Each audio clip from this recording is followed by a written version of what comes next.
The sad end of Frank Worthington reveals the tragic story of a football genius whose extraordinary talent was overshadowed by his wild lifestyle. A horrible tragedy indeed for a player whose flair on the pitch was matched only by his flamboyance off it. The working man's George Best, who died in 2021 after a lengthy illness that robbed him of the sharp mind that had once entertained thousands. But how did such an entertaining and brilliant player live a life that left him with so much unfulfilled potential? Frank Worthington wasn't just a footballer. He was a showman who treated the pitch like a stage. With his socks rolled down, no shin pads, and extraordinary close control, he became known as the working man's George Best, a nickname that stuck throughout his career. He embodied the perfect duality that captivated fans: genius with the ball at his feet, chaos in his personal life. This was a man who played football with unbridled joy and lived with the same freedom and abandon. But it was this very lifestyle that shaped the defining moment of his career, the devastating Liverpool medical disaster of 1972. At just 23, Bill Shankly had identified the Huddersfield star as the perfect signing for Liverpool's title push. A club record £150,000 fee was agreed, papers signed, and photos taken with Shankly. Everything seemed set until the medical examination revealed high blood pressure. Shankly, desperately wanting his man, took an extraordinary step. He sent Worthington to Majorca for a week to relax and lower his blood pressure before a second medical. What followed would change the course of his career forever. Instead of resting, Worthington embarked on what he later described as a 7-day bender. Reports detailed encounters with 2 Swedish women, a night with Miss Great Britain, and liaisons with a Belgian woman. Upon his return, his blood pressure was even higher than before. The Liverpool doctors reportedly labelled him sexually hyperactive, a description Worthington would later wear almost as a badge of honour.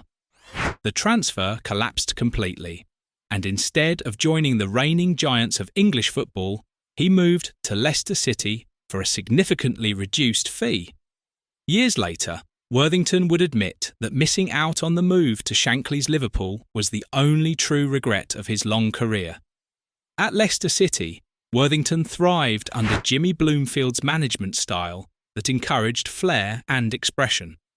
This period saw him earn all 8 of his England caps, which remarkably all came within a single calendar year. 1974. 6 of these appearances came under caretaker manager Joe Mercer, who reportedly regarded Worthington as one of the best centre-forwards of all time. The brevity of his international career reveals another chapter in Worthington's complex story. When Don Revie took over as permanent England manager later in 1974, Worthington's England career effectively ended. He played just once more under Revie's management. Worthington himself placed the blame squarely on Revie, claiming he destroyed it all for him, preferring industrious workers over skillful individuals. He got rid of the skill, Worthington later said, arguing Revie took English football down a couple of grades. Despite this international disappointment, Worthington's club career flourished. He joined Bolton Wanderers in 1977, reuniting with his former Huddersfield manager, Ian Greaves. The 1978-79 season saw him win the Golden Boot as the First Division's top scorer with 24 goals, finishing ahead of stars like Kenny Dalglish and Frank Stapleton. It was also at Bolton that he scored his most famous goal, an outrageous piece of skill against Ipswich Town in April 1979, where he juggled the ball before volleying it home. Throughout his career, Worthington's off-the-pitch lifestyle was as legendary as his footballing abilities. His charisma, distinctive hairstyle, fashionable clothes, and fast cars made him a star attraction wherever he went. One famous incident saw him meeting England manager Sir Alf Ramsey for an under-23 call-up, while dressed in high-heeled cowboy boots, a silk shirt, and a lime green velvet jacket. At Sunderland, he reportedly turned up to training dressed as his idol, Elvis Presley. He famously quipped about his expenditures.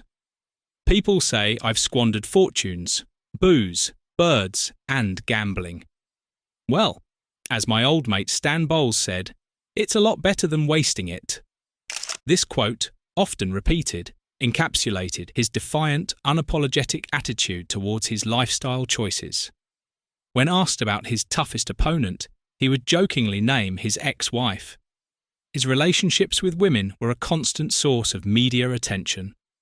He reportedly dated a Miss Great Britain, claimed a strong connection with Hollywood sex symbol Raquel Welch, and boasted of seducing a Swedish teenager and her mother. Comparing himself to George Best, he stated in his autobiography, "George Best had a reputation with the ladies, but I had more than my fair share." Yet there was more nuance to Worthington than the Playboy image suggested. Teammates like Mike Walsh downplayed his drinking relative to others, while Neil Watmore and former manager Chris Catlin attested to his dedication as a trainer. Peter Reid emphasised his professionalism on the pitch despite the wild reputation. The reality was likely a coexistence of dedication to his craft and an enthusiastic embrace of the lifestyle his fame afforded. The Southampton incident of 1984 highlights how his lifestyle directly impacted his career. While enjoying a productive season with Southampton, who were challenging at the top of the First Division, disaster struck before an away match at Stoke City. Manager Laurie McMenemy discovered Worthington had 2 female Southampton supporters in his hotel room the night before the game. Worthington's explanation, that he was merely having a cup of tea with the fans, was met with disbelief. McMenemy summarily dismissed the women, told Worthington to pack his bags, and declared his Southampton career finished. Worthington never played for Southampton again, moving down a division to join Brighton and Hove Albion.